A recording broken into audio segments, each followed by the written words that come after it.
I'm Dr. Jason Lemieux. I'm a chiropractor and the owner of PhysioMed Oakville, and this is a clip for our January newsletter. So if it's January, we're talking New Year's resolutions. Usually we almost have to. They say 70% of New Year's resolutions are somewhat health related, whether it's diet or exercise, and probably a higher percentage of those fail by the time we reach March. So that's unfortunate. Why do people not follow through on New Year's resolutions? Why do we not make that healthy change?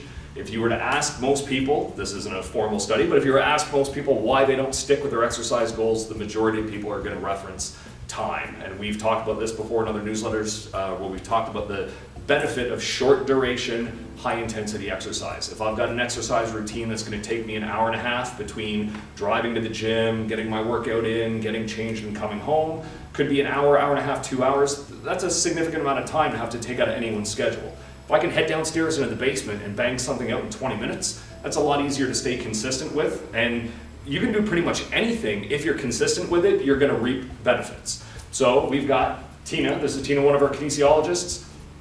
Tina's going to assist us going through a little circuit where we're going to elevate our heart rate.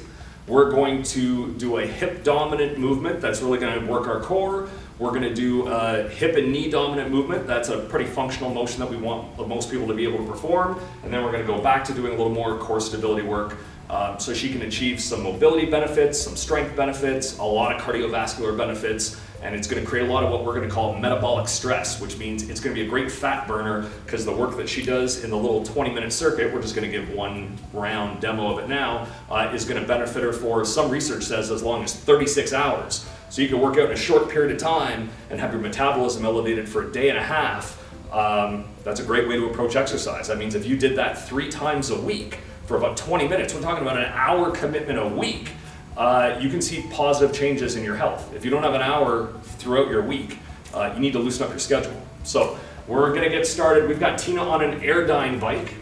So Tina's going to start. We're just going to do about 15 or 20 seconds here. Tina's going to go fairly hard.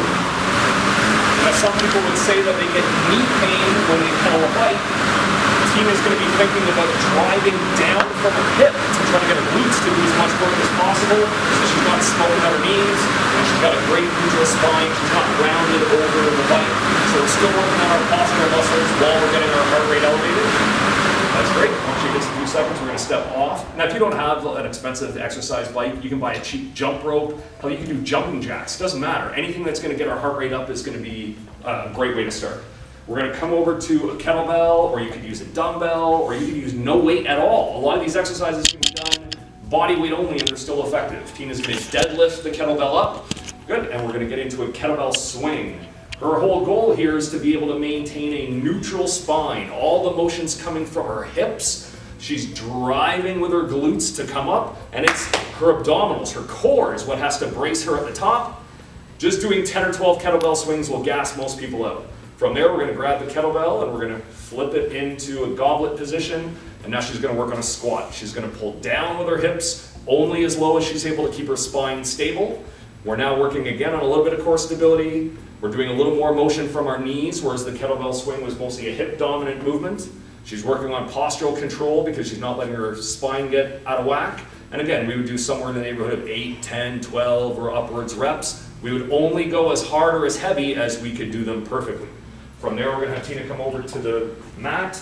She's going to lunge her way down, get into a plank position, and we've got a nice little tiny 5-pound kettlebell. We've had strong athletes freak out when we pull out the tiny kettlebell because they know it's going to suck. And she's just going to try to shift the kettlebell from side to side. Her goal is to try to keep her shoulders and her hips square to the ground. She's creating full body tension. People would look at this as an ab exercise. This is a full body exercise. We'll just make her do one more each side just for torture.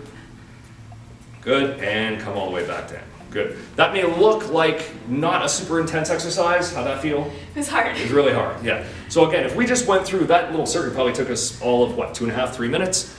We could do more reps, less reps, depending on intensity or depending on your fitness level, but just doing something like that for 3 or 4 rounds is only going to take you 10, 15, 20 minutes tops.